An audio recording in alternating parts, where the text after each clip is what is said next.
అధిక బరువు అనేక సమస్యలకు కారణం. సాహితీ యోగా ఆన్లైన్ క్లాసులో జాయిన్ అవ్వండి. నమస్తే, నేను విజయ్.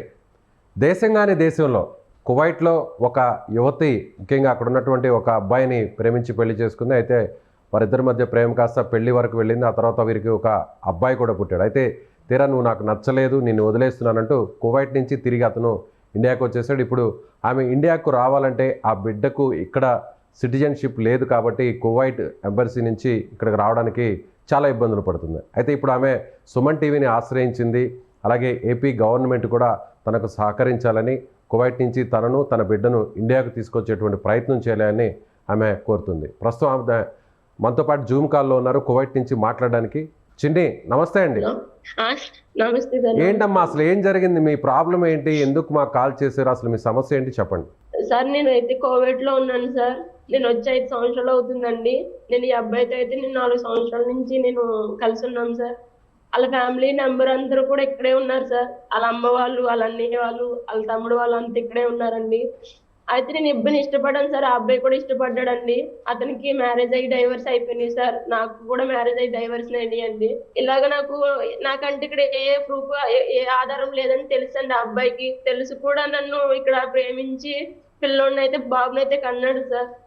కన్నాక ఇప్పుడు అయితే అబ్బాయి ఇండియాకి వెళ్ళిపోయాడు సార్. జూలై 28 ఇండియాకి వెళ్ళిపోయాడండి. నేను 4 నెలల నుంచి సార్ ఎంబసీ చుట్టూరు తిరుగుతున్నాను సార్. నన్ను ఇండియాకి పంపించండి అని.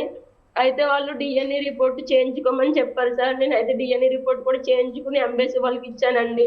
వాళ్ళు ఇప్పుడు ఏమంటున్నారంటే మేము ఇండియాకి అప్రూవల్ పెట్టాము, అది వస్తాయి కానీ మేము ఏమి చేయలేమని చెప్పేసి అంటున్నారు సార్. అంటే వాళ్ళు అడ్డంకి ఏం చెప్తున్నారమ్మా? ఎందుకు పంపించట్లేదు బాబుని? బాబు వయసు ఎంత ఇప్పుడు?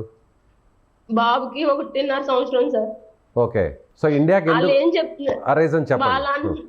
వాళ్ళు ఏమంటున్నారంటే సార్ నాకంటే ఏ మ్యారేజ్ సర్టిఫికెట్ కానీ బాబుకి అంటే హాస్పిటల్లో పుట్టినట్టు కానీ మా దగ్గర ఏ ప్రూఫ్స్ లేవు సార్. అయితే వాళ్ళు అడిగారు సార్, ఇండియా ఎంబసీలో మ్యారేజ్ సర్టిఫికెట్ అడిగారు అంటే ఇక్కడ ఎంబసీ అన్ని అడిగారు. మా దగ్గర ఏమీ లేవండి.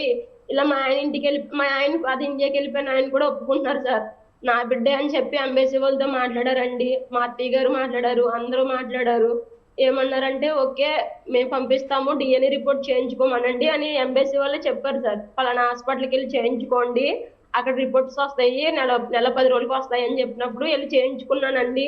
అక్కడ ఇచ్చినాక కూడా వాళ్ళు ఇప్పుడు ఏమంటున్నారంటే ఆ డిఎన్ఏ రిపోర్ట్ పనికిరాదు, మేమేమి చేయలేమన్నట్టు మాట్లాడుతున్నారు సార్. అవును, మీ హస్బెండ్ ఎందుకు అక్కడి నుంచి కువైట్ నుంచి ఇండియాకి వచ్చేసాడు? ఎందుకని ఆయన మిమ్మల్ని వద్దు అని అంటున్నాడు? అతను ఏంటో తెలియదు సార్. మెంటాలిటీ అన్నది నాకు ఇప్పటికే అర్థం కావట్లేదు సార్. 3 పెళ్లిళ్ళు చేసుకున్నారు సార్. 1, 2 కాదండి 3. నేను 4వ దాన్ని సార్. అతని మెంటాలిటీ ఇప్పటికీ నాకు అర్థం కావట్లేదు. ఎవరికి పిల్లలు లేరండి. ఈ బాబు ఒక్కడే బాబు పుట్టాడండి. ఇప్పుడు ఏమంటాడంటే బాబుని తీసుకుని రా అని చెప్తున్నాడండి. ఇంటికి వచ్చాక మాట్లాడుకుందాం, నువ్వు బాబుని అయితే తీసుకుని రా అని చెప్తున్నాడు సార్. అంటే మీరు అసలు కువైట్కి ఎందుకు వెళ్ళారు? అతను ఎలా పరిచయం అయ్యాడు అక్కడ? ఇండియా నుంచి మీరు ఎక్కడికి వెళ్ళారు? కువైట్లో ఏ ప్లేస్కి వెళ్ళారు? నేను కోవిడ్ ఇంట్లోకి వర్క్ గాని వచ్చాను సార్. నేను కోవిడ్ ఇంట్లో అంటే పారిపోయి బయట పని చేసుకునేదానండి. పని చేసుకుంటా ఉండగా అబ్బాయి నాకు పరిచయం అయ్యాడు సార్. 2021లో పరిచయం అయ్యాడండి. పరిచయం అయినప్పటి నుంచి నేను అతను ఏం చెప్తే అదే చేశాను సార్. అక్కడ ఎవరితో మాట్లాడొద్దన్నా, నువ్వేం చేయొద్దన్నా నేను అలాగే ఉండేదానండి. ఇంట్లో అబ్బాయికి నచ్చినట్టే ఉండేదానండి. చిన్న గొడవలు అయినాయి సార్. నేను చాలా పెద్ద గొడవలు అయినాయండి. అప్పుడు కూడా నన్ను ఏ రోజు వదిలిపెట్టి వెళ్ళలేదు సార్. అంటే మీరు కాదమ్మా, మీకు పెళ్ళై 4 సంవత్సరాలు అవుతుందా మీకు? అవును సార్. ఓకే, మీరు అక్కడ వర్క్ చేయడానికి వెళ్ళారు, ఇళ్లలో పని చేయడం కోసం ఇండియా నుంచి వెళ్ళారు. అవును సార్. ఎన్ని సంవత్సరాల కిందట వెళ్ళారు మీరు ఇండియా నుంచి? 2019 సార్. ఓకే, 2019లో మీరు ఇక్కడ నుంచి వెళ్ళారు. ఇండియాలో ఎక్కడ మీది? మీ స్వస్థలం ఎక్కడ? పశ్చిమ గోదావరి జిల్లా సార్, ఇరగవరం మండలం అండి. కేఎలింద్రపురం సార్. గ్రామం? కేఎలింద్రపురం సార్. కేఎలింద్రపురం అండి. ఓకే, పశ్చిమ గోదావరి జిల్లాలో మీరు ఉంటున్నారు.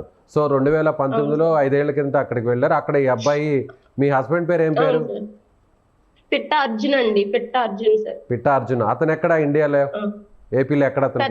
సార్ భీమవరం అండి, పిట్టవరపేట అండి. మీకు దగ్గరేనా? మీ గ్రామానికి దగ్గరేనా? దగ్గరే సార్. దగ్గరేనండి. సో మీ ఇక్కడ ఏపీలో ఇండియాలో ఉన్నప్పుడు పరిచయం కాదు, అక్కడ కువైట్కి వెళ్ళినప్పుడే పరిచయం అయ్యాడు అతను? అవును సార్. అవునండి. ఓకే, పరిచయం అయ్యి తర్వాత ప్రేమించి పెళ్లి చేసుకుంటా అన్నాడు, పెళ్లి చేసుకున్నాడు. అవును సార్. అవునండి. సో మీకు కూడా ఇంతకుముందు మ్యారేజ్ అయింది ఇండియాలో? అవును సార్. అవును సార్. ఇండియాలో అయింది సార్. అతనితో నాకు పెద్దల ద్వారా డైవర్స్ అయిపోయినాయండి ఇంటి దగ్గరే. సో ఇప్పుడు బాబు పుట్టాక ఏమంటున్నాడు అతను? బాబు పుట్టాక బాబుని కూడా బాగా చూసుకుంటాడు సార్, నన్ను కూడా బాగా చూసుకున్నాడండి. మరి ఏమైందో చాలా పెద్ద గొడవలు జరిగింది సార్, అప్పుడు కూడా వదిలిపెట్టి వెళ్ళలేదండి. మరి ఏమైందో తెలియదు సార్, సడన్ గా చెప్పబెట్టకుండా డ్యూటీకి వెళ్ళి డ్యూటీ నుంచి అయితే ఆయన వెళ్ళిపోయారు సార్. ఇట్లా ఇండియాకి వస్తున్నట్టు మీకు చెప్పలేదా? లేదు సార్, తెలియదండి. గొడవ జరిగిన తర్వాత నేరు చెప్పబెట్టకుండా వచ్చేసాడు. అవును సార్, టికెట్ తీసుకుని ఆయన వచ్చేసారు సార్. ఇక్కడ మా పరిస్థితి అతనికి తెలుసండి, మా దగ్గర ఏమీ లేదు, తింటాకు ఉండదు. నేను వెళ్తే ఈ అమ్మాయి కంటే ఏ ఆధారం లేదు అక్కడ అన్నీ తెలుసు సార్. తెలుసుండి కూడా అబ్బాయి వదిలేసి వచ్చేసాడండి. 4 నెలల నుంచి సార్ చాలా నరకం బాధ అనుభవిస్తున్నాం సార్ మేమైతే. 4 నెలల నుంచి అండి. వెళ్ళి 10 రోజులు బాగా మాట్లాడాడు సార్, మళ్ళీ అప్పటి నుంచి ఇప్పుడు దాకా ఎన్నిసార్లు ఫోన్ చేసినా అసలు ఎలా మాట్లాడతాడు అంటే అలా మాట్లాడతాడు సార్. సో మీరు కాల్ చేసినప్పుడు అతను ఫోన్ లిఫ్ట్ చేయట్లేదా? లిఫ్ట్ అంటే చేస్తాడు సార్, చేసి చాలా దారుణంగా అనేది మాట్లాడతాడు సార్. అసలు ఏంటి అన్నది వాళ్ళ మా మామగారు మా అత్తయ్య గారు అయితే అతను వాళ్ళు అంటారండి, ఏం బాధపడకు ఇంటికి వెళ్ళాక మాట్లాడుకుంది కానీ అబ్బాయి గురించి నువ్వు ఆలోచించకని చెప్తారండి. 2 రోజుల క్రితం కూడా సార్, నిన్న నైట్ అండి, మొన్న నైట్ సార్, నేను బాబును కూడా నేను ఏమైనా చేసుకుని చచ్చిపోతాను, నాకు ఈ ప్రెజర్ తట్టుకోలేకపోతున్నాను, నా వల్ల కావట్లేదు, మీ బాబుని మీరు తీసుకెళ్ళండి అని చెప్పి బాబుని కూడా వాళ్ళకి ఇచ్చాను సార్ నేను. ఇప్పుడు బాబు ఎక్కడున్నాడు? ఎవరి దగ్గర ఉన్నారు బాబు? వాళ్ళ రిలేషన్ దగ్గర ఉన్నారు సార్, వాళ్ళ ఫ్యామిలీ మీ బంధువుల దగ్గర అక్కడే కువైట్ లోనే ఉన్నాడు? అవును సార్, అవును సార్, వాళ్ళకి సంబంధించిన వాళ్ళు సార్. నాకు సంబంధించిన వాళ్ళు అంటే ఇక్కడ ఎవరు లేరండి. ఇప్పుడు అక్కడ మీకు సహకరించడానికి ఎవరు లేరా? తెలుగు వాళ్ళు ఎవరు లేరు అక్కడ మీకు హెల్ప్ అంటే చేయడానికి? ఇక్కడ నేను ఇలా సూసైడ్ చేసుకున్నాను సార్. నేను ఒకసారి సూసైడ్ చేసుకుంటే అప్పుడు టిక్ టాక్ వాళ్ళు ఇక్కడ అంటే సోషల్ మీడియా హెల్ప్ చేశారు సార్. 3 నెలల క్రితం అండి. అప్పటి నుంచి నేను ఇంకెవరిని ఆధారం ఇంకా ఎవరో కూడా మాట్లాడరు సార్. ఇక్కడ నేనున్న ప్రజెంట్ రూమ్ కూడా ఇప్పుడు ఖాళీ చేసేయమన్నారండి. మాకు ఉండక రూమ్ కానీ అసలు చాలా దారుణంగా ఉంది సార్. ఇప్పుడు ఖాళీ చేసాక అప్పుడు ఇంకెక్కడికి వెళ్ళాలనుకుంటున్నారు అయితే? ఎక్కడికి లేదు సార్, నా బాబుతో నన్ను ఇండియాకి రప్పించమని నేను అడుగుతున్నాను సార్. సో ఇప్పుడు ఆ ఆత్మహత్య ప్రయత్నం కూడా చేశారు అప్పుడు 3 నెలల కిందట. అవును సార్, అక్కడ లోకల్ గా ఉన్న వాళ్ళు కొంత వాటిని మీరు పక్కగా పంపించి కంట్రోల్ చేశారు, అంతేనా? అవును సార్, అవును సార్. ఇప్పుడు కూడా ప్రజెంట్ కూడా పొద్దున్న నుంచి వేరే అక్క దగ్గర ఉంటున్నాను సార్ నేను. ఎందుకంటే ఏ క్షణం ఏం చేసుకుంటానని చెప్పి కూడా వాళ్ళు భయపడుతున్నారండి. సో ఫైనల్ గా మీకు ఎలాంటి సహాయం కావాలి అని అంటారు ప్రభుత్వం నుంచి? నాకు చంద్రబాబు గారికి, పవన్ కళ్యాణ్ గారికి, నారా లోకేష్ గారికి చేతులు ఎక్కితే అడుగుతున్నాను సార్, నా బిడ్డలు నన్ను ఇంటికి రప్పించండి సార్. నాకు ఇంకేమో వద్దు సార్, నా బిడ్డతో ఇంటికి వస్తే సరిపోతుంది సార్. నేనేం బాధపడినప్పుడు ఆ బాబు కోసమే బాధపడుతున్నాను సార్. మాకు తింటే క్లాపే అక్కడ మా అమ్మగారి ఇంటికాడ నుంచి డబ్బులు పంపిస్తున్నారు సార్. పంపిస్తుంటే నేను రూమ్ రెంట్ కట్టుకుని నేను ఇంటికి చూసుకుని ఉంటున్నాను సార్. ఇప్పుడు మీరేం పని చేయట్లేదు అక్కడ? నాకంటే సార్ ఇక్కడ పని చేయడానికి చిన్న బాబు సార్. 4 నెలల నుంచి పనికి వెళ్దామన్నా 2 times వెళ్ళానండి. 2 సార్లు పనికి వెళ్ళి వస్తుంటే పోలీసులు పట్టుకున్నారు సార్ నన్ను.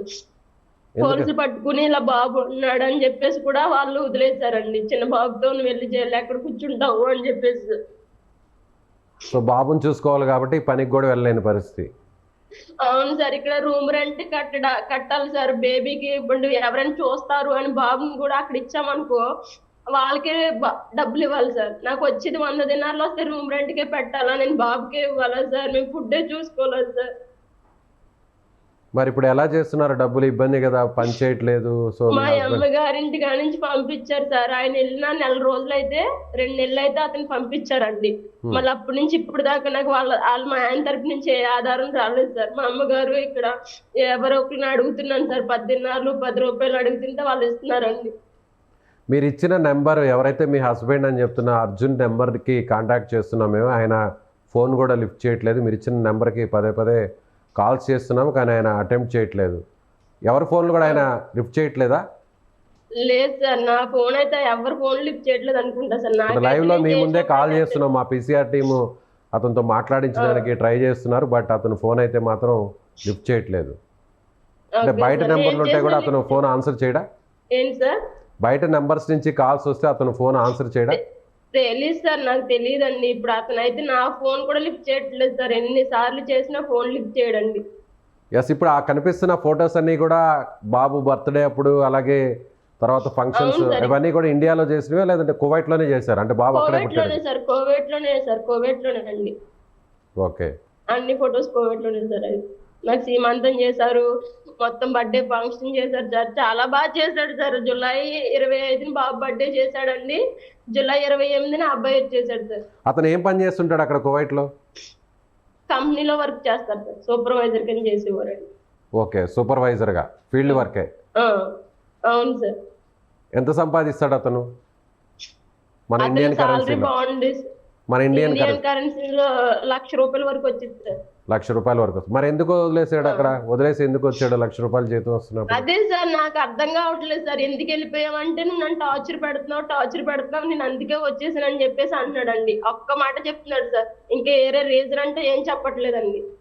గొడవ పడతా ఉంటున్నావు నువ్వు పద్దాకని అనేసి అంటే నేను అన్నా, నీకు 4 సంవత్సరాల నుంచి గొడవ పడలేంది, ఇప్పుడు నీకు గొడవ ఎలా అనిపిస్తుంది చెప్పు, వదిలేసి వెళ్ళివాడు అప్పుడే వదిలేసి వెళ్ళిపోవచ్చు కదా, బాబు పుట్టాక నువ్వు వదిలి వెళ్ళిపోతే నేను ఏం చేయాలి ఇక్కడ అని చెప్పేసి అన్నానండి. నేను ఏదో వచ్చేసాను, ఇంకా అయిపోయింది, నువ్వు బాబుని తీసుకుని వస్తాక ట్రై చేయి అనేసి అంటున్నాడండి.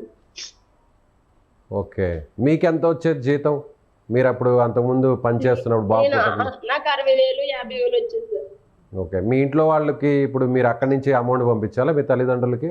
మా అమ్మకి పెట్టుకునేదాన్ని సార్ నేను, మా అమ్మ వాళ్ళకి. అంటే ఇక్కడ నేను ఉండాకి అప్పుడు ఖర్చు పెట్టుకునేదానండి. మాకు రూమ్ రెంట్ కానీ తిండి కానీ అలా వెళ్ళిపోయేది సార్. ఆ అబ్బాయి సంపాదించుకునేవాడు కదండి, వాళ్ళ ఇంట్లో వాళ్ళు చూసుకునేవాడు అండి. Right, okay. ఎంబసీ వాళ్ళు అయితే మాత్రం ఇండియాకి పంపించడానికి వాళ్ళు అలౌ చేయట్లేదు, కొన్ని రెస్ట్రిక్షన్స్ పెడుతున్నారు బాబు విషయంలో. సో ఫైనల్గా సుమన్ టీవీ ద్వారా మీరు గవర్నమెంట్ని, ముఖ్యమంత్రిని, అలాగే ఉప ముఖ్యమంత్రిని, సో ముఖ్యంగా నారా లోకేష్ గారిని ఏం కోరుతున్నారు?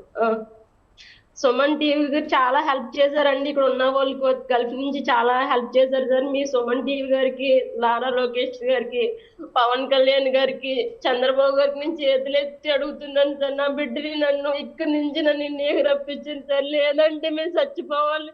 మేము ఆల్రెడీ సావంచుల వరకు వెళ్ళొచ్చాం సార్. ఈసారి అయితే మా శవాలు ఇంటికి వస్తాయి సార్. మరి ఎలా అమ్మా, చిన్న బాబుని పెట్టుకున్నావు, బాబుకి కనీసం ఫుడ్ పెట్టడానికి కూడా డబ్బులు లేవంటున్నారు, అలాగే రూమ్ నుంచి కూడా బయటకు వెళ్ళిపోమంటున్నారు, మరి ఎట్లా ఏంటి? సార్ మీకు సుమన్ టీవీ వాళ్ళు చాలా మంది చాలా హెల్ప్ చేశారు సార్. నేనైతే ఒకటి అడుగుతున్నాను సార్, నాకు ఇక్కడి నుంచి వచ్చేలాగా ఆధారం చూపించండి. ప్రస్తుతానికి బ్రతకడాకైతే కూడా మాకు చాలా కష్టంగా ఉంది సార్. మీకు ఏదన్నా సాయం చేయాలనుకుంటే సార్ నేను నెంబర్ చెప్తాను, ఆ నెంబర్కి సాయం చేయండి సార్. Right, okay.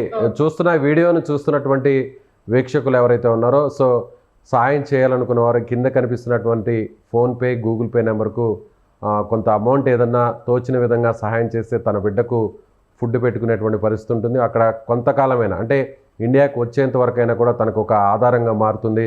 సో వీడియోని చూసేటువంటి వారు, మనసున్నటువంటి వారు తనకు ఆర్థిక సాయం చేయాలి. ఫోన్పే, గూగుల్ పే నెంబరు కింద కనిపిస్తున్నటువంటి డిస్ప్లేలో కనిపిస్తున్న నెంబర్ ద్వారా అమౌంట్ను పంపించాలని ఆమె కోరుతున్నారు. నేనైతే బాబుని కూడా చూసుకోలేని పరిస్థితిలో ఉన్నాను సార్ ఇక్కడైతే.